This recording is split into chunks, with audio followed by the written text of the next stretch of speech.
A festival in Duluth today brought together animal enthusiasts and some adoptable pets. Dogfest kicked off at Wild State Cider at noon today. Many local organizations took part, including PJ's, Northern Lakes, and Healing Paws Rescues. The idea of the gathering was to create a pop-up dog park and fill it with some adoptable pets. Festivities included a cutest dog contest and a 360 photo booth. Animal Allies attended, offering a free microchipping clinic.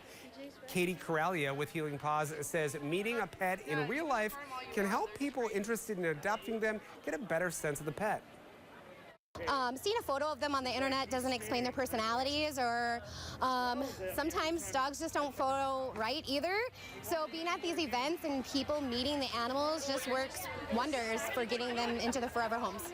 Corrales says before any pets go to their forever homes, Healing Paws does an extensive background check the potential owners. Those dogs are too cute, I gotta say it. Now, Wild State donated $1 for every cider sold during the event to help those local rescue organizations.